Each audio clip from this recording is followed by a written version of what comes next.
Assalamualaikum warahmatullahi wabarakatuh.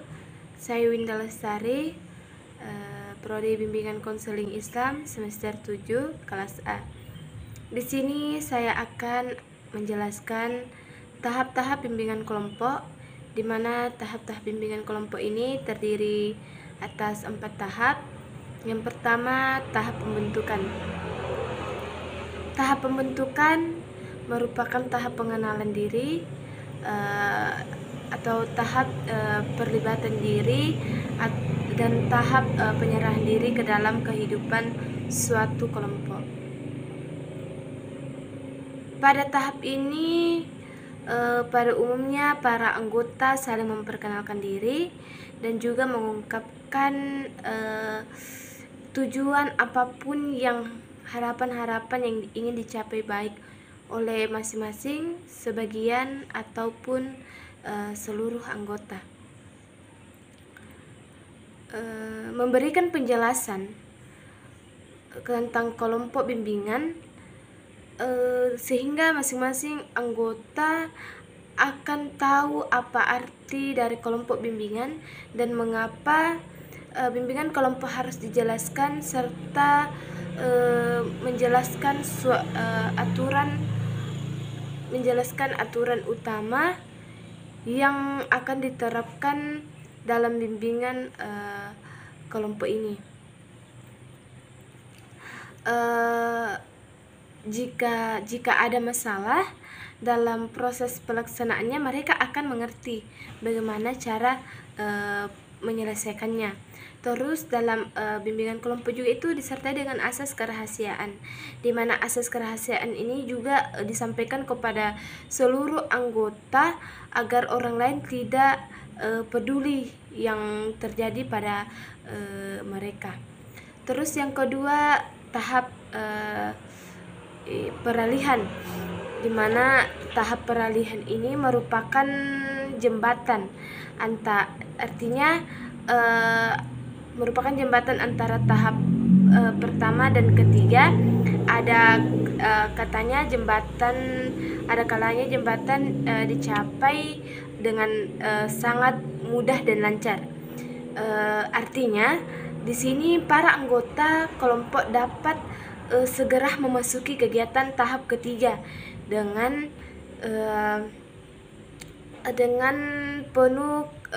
penuh kemauan dan kesukarelaan. Ada kalanya juga jembatan ini itu dicapai dengan susah payah, yaitu para anggota kelompok enggan memasuki tahap kegiatan kelompok yang sebenarnya, yaitu tahap ketiga. Di sini juga tahap peralihan ada aspek yang ada beberapa hal yang penting yang harus diperhatikan oleh seorang pemimpin, di mana yang pertama itu menerima suasana yang ada secara sabar dan terbuka. Terus yang kedua itu ada tidak mempergunakan cara-cara yang bersifat langsung atau mengambil alih kekuasaannya. Terus mendorong dibahasnya suasana perasaan. Dan yang terakhir itu membuka diri sebagai contoh dan penuh empati. Dan yang ketiga, tahap kegiatan, di mana tahap kegiatan ini merupakan inti dari kegiatan kelompok. Maka aspek-aspek menjadi isi dan pengiringnya cukup banyak, dan masing-masing aspek tersebut perlu mendapat perhatian yang saksama dari pemimpin kelompok. Di sini ada beberapa yang harus dilakukan oleh pemimpin dalam tahap ini. Yang pertama itu ada namanya masing-masing anggota secara bebas mengemukakan masalah atau topik bahasan. Terus yang kedua, ada ditetapkan masalah atau topik yang akan ditetapkan terlebih dahulu. Terus yang ketiga itu anggota membahas masing-masing topik secara mendalam dan tuntas. Dan yang terakhir itu kegiatan saingan. Kegiatan ini tersebut dilakukan dengan tujuan agar dapat terungkapnya masalah atau topik yang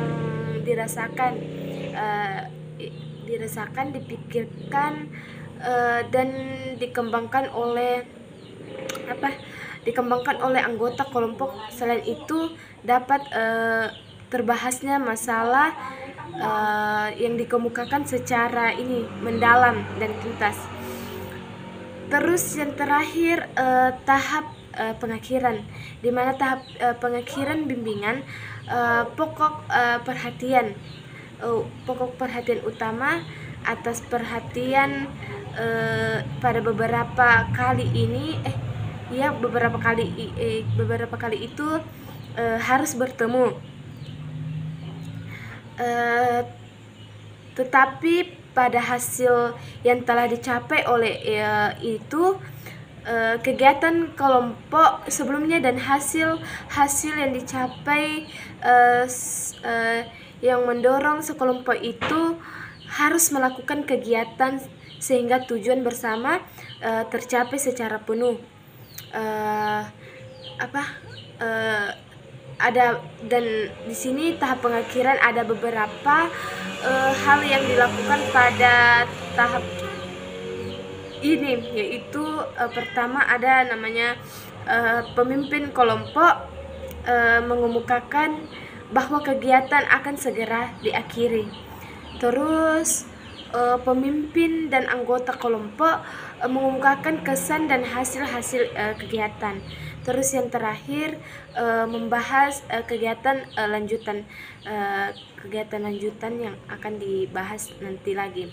Terus yang terakhir itu mengungkapkan pesan dan harapan, mengungkapkan pesan dan harapan dari proses bimbingan kelompok yang telah dilaksanakan tadinya. Baik, terima kasih. Itulah penjelasan tentang tahap-tahap bimbingan kelompok. Sekiranya pembahasan atau penjelasannya sudah cukup dari saya, kurang lebihnya mohon dimaafkan. Wabillahi taufiq wa hidayah. Wassalamualaikum warahmatullahi wabarakatuh.